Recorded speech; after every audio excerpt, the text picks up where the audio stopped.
Welcome dear students to the next session of the chapter Agriculture, that is chapter 4 of Geography class 10th. In the last videos we completed and we covered the topics, that is what is agriculture, its types, cropping patterns, food crops and food crops other than grains. Now in this topic we are going to deal with the food crops that are non-food crops, you can say. That are the crops that are non-food crops. Non-food crops generally include into it, that is rubber, cotton, silk and jute. Non-food crops include into it rubber, silk, cotton and jute. There are many others as well, but we'll cover these topics as it refers to our textbook. So going towards rubber, let's go it in deep. We'll discuss here about the major non-crops. Okay, these major non-crops we cultivate them, but we do not consume them. So if we do not consume them, then where are they used? They have their own uses. So here we'll study about their uses. So let's start with the first one, that is rubber. First of all, rubber is a natural product. Rubber is a natural product. It is an equatorial crop. It is an equatorial crop. Requires moist and humid climate. Okay, which means high temperature and high rainfall. It requires moist and humid climate, which means high temperature and high rainfall. Rainfall that is more than 200 centimeters. So you can understand extreme rainfall is required here. And it is grown, it is cultivated in the equatorial area where we have humid climate and moist and we have ample of rain. Temperature required here is above 25 degrees Celsius. Okay. Temperature required here is 25 degrees Celsius. We can say that it is an important industrial raw material. Important industrial raw material, which means many industries depend on rubber as a raw material, especially among them is transport industry. Especially among it is transport industry. Now, where can the rubber be used? Or we can say that consumption of natural rubber. So if we go with the data of 2010-11, we come to know that cycle tires, it is used in cycle tires and tubes nearly 9.2%, camel back nearly 4.6%, footwear 6.6%, belts and horses. What is horses? You know, the pipe we use at home. Okay, horse pipe we call it, correct? So belts and horses nearly 4.6%. Latex foam, that is 4%. Now what is latex foam? Latex foam is a type of foam that is used for making mattresses. Then auto tires and tubes nearly 62.6%. And dipped rubber, that is 4.1%. Now what is dipped rubber? From dipped rubber we can have the examples that rubber that is used for making gloves, balloons and so on. Okay, so this is the way the rubber is used or consumed in various areas in our country, in various industries. So mainly grown in the areas of Kerala, Tamil Nadu, Karnataka and the Andaman and Nicobar Islands and Garo Hills of Meghalaya especially. These are the areas having rainfall more than 200 centimeters and hot and humid climate. So these are the areas fit for growing. Okay, rubber, that is Kerala, Tamil Nadu, Karnataka, Andaman Nicobar Islands and Garo Hills of Meghalaya. I hope it is clear. Now let's move to the next one, that is fiber crops. Okay, fiber, which means crops which are used to make clothes. Crops which are used to make clothes and these are natural fibers. Okay, not the synthetic one, but the natural we are going to discuss, because our chapter deals with agriculture. So here we'll deal with the natural fiber. So natural fiber includes cotton, jute, hemp, natural silk. These are majorly four main fiber crops. Okay, cotton, jute, hemp and natural silk are the major fiber crops. Cotton, jute and hemp are grown in the soil. Okay, so cotton, jute and hemp are grown in the soil, but natural silk is not obtained from the soil, but is obtained from cocoons of the silkworms fed on the green leaves. Fine. Now we are clear. Rearing of sericulture for the production of silk fiber is known as sericulture. Okay. Now move towards the main topic again, cotton. Fine. So when we talk about cotton,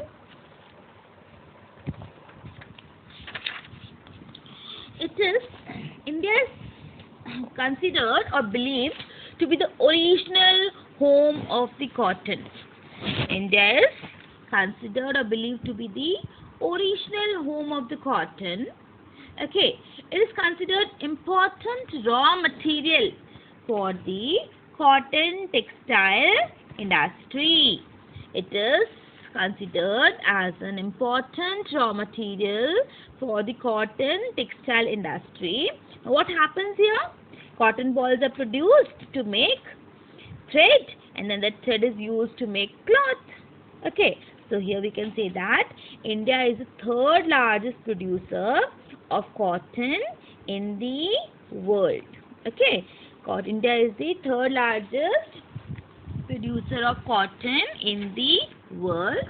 Now we can say that cotton is a kharif crop, requires high temperature and light rainfall. Fine, not the very huge like the rubber. It requires light rainfall and 210 frost-free days. Because for the harvesting we require hot climate, high temperature and no rainfall. So it requires nearly 210 frost-free days and bright sunshine for its growth. And it requires bright sunshine for its growth.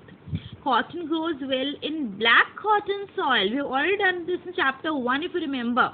Types of soil, black soil, where black soil is also known as cotton soil or the regular soil if you remember. Okay.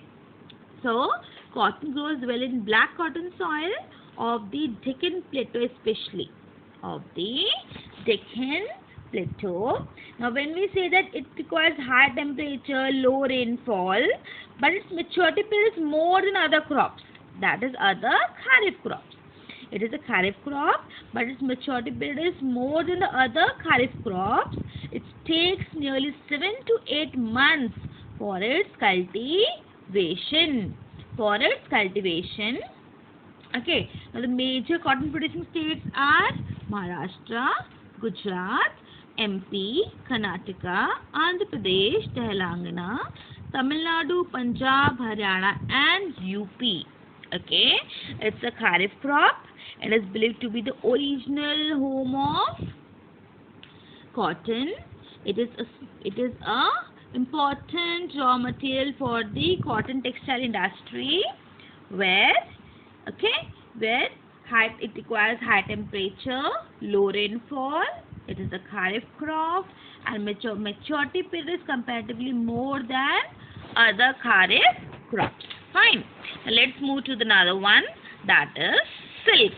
Fine. When we go towards silk, actually very little part is given to you of the topic silk in the textbook. So let's move. Silk is one such fiber used to make cloth, which is not grown on plants. Where silk is obtained from is cocoon of the silkworms. Okay. Now from where do we obtain silk? Is obtained from cocoons of the silkworms fed on green leaves. And that is especially mulberry leaves. Okay, then these cocoons are processed and silk is produced. Then the cocoon is processed and silk is produced. Silk rearing, that is the process of processing the silk from cocoon to silk, is known as sericulture. Silk rearing, that is the process of processing silk from cocoon, is called sericulture. Fine. Now moving to the next one, that is jute. Now jute is also known as golden fiber. Jute is also known as cotton fiber. Okay. Now why it is known as golden fiber? It is known as golden fiber because of its color, as jute seems to be golden in color, so known as golden fiber. So it is known as golden fiber. When we go with the topic jute, let's complete it here. Jute is known as golden fiber, grows well in well-drained fertile soil in the flood plains that requires even high rainfall, we can say that. Okay. Now, high temperatures required for its growth. Again, it is used for making gunny bags, mats, ropes, yarn, carpets and other artifacts. Okay. Now, when we talk about jute,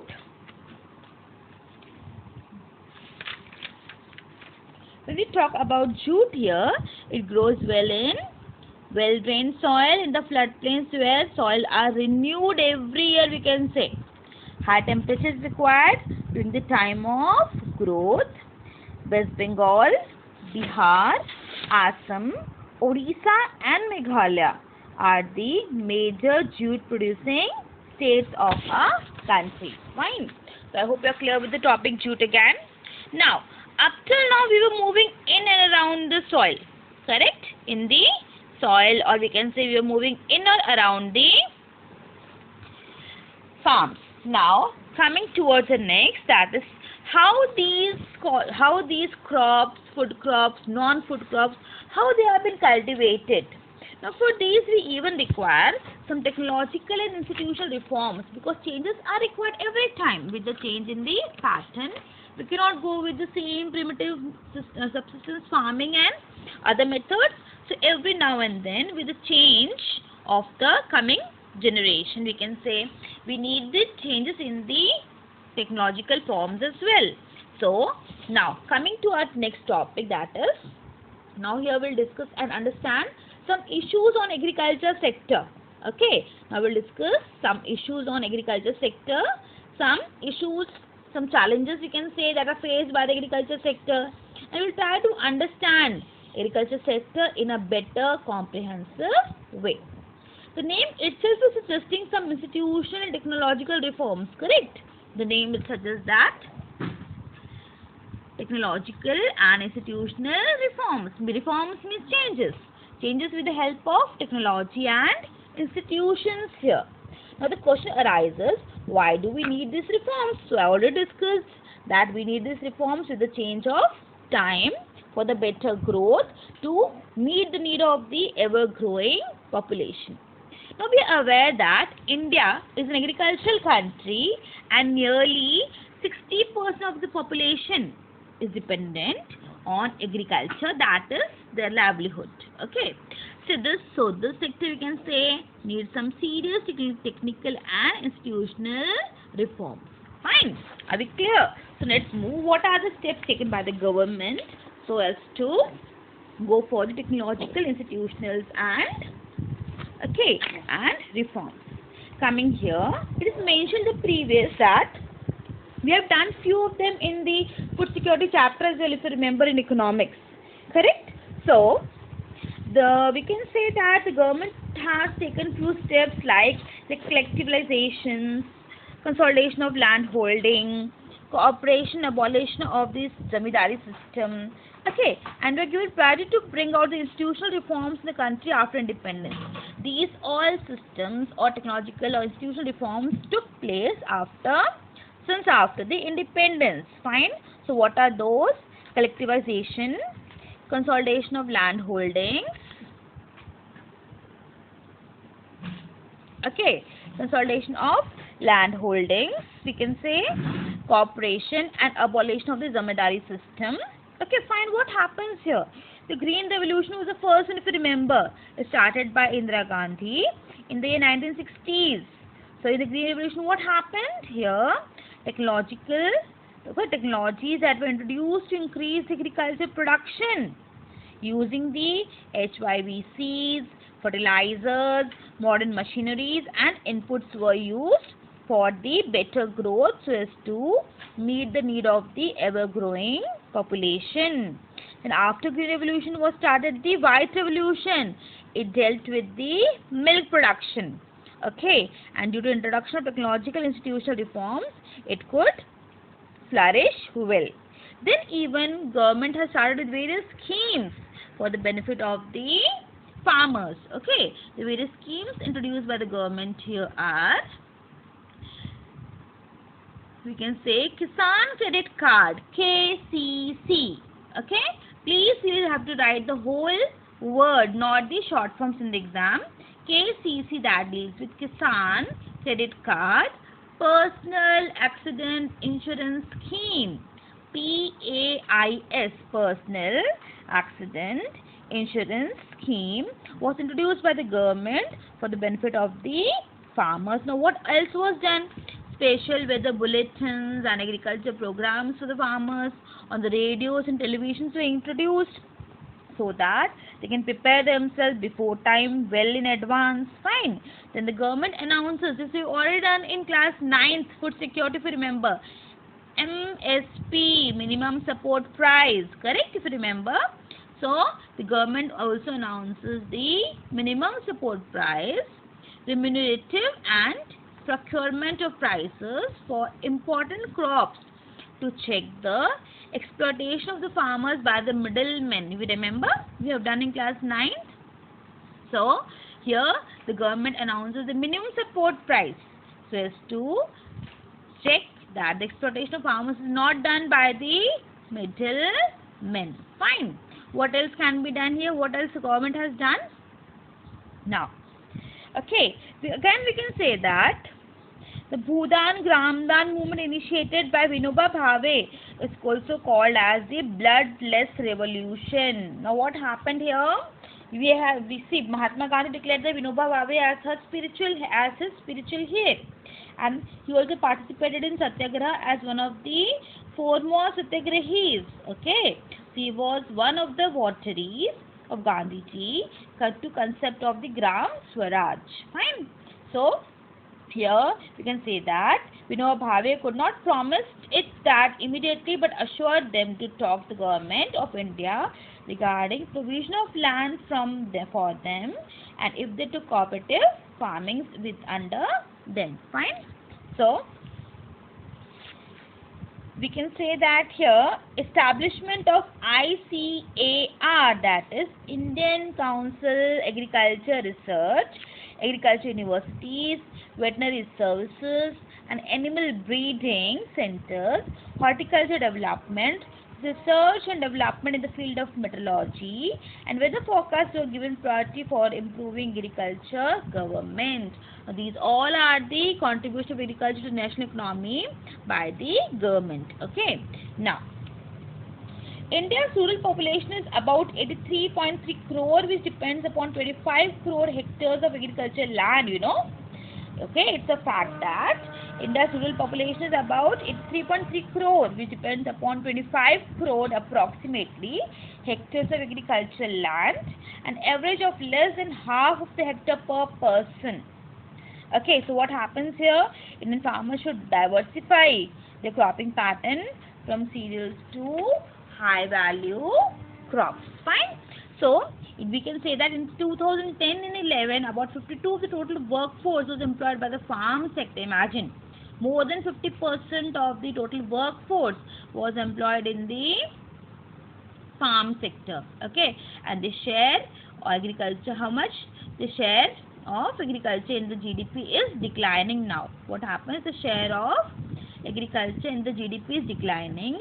So Indian Council of Agriculture Research, agriculture universities started, veterinary services for the animals, animal breeding centers, horticulture development, research and development in the field of meteorology and weather forecast are few initiatives that are introduced by the government to improve Indian agriculture.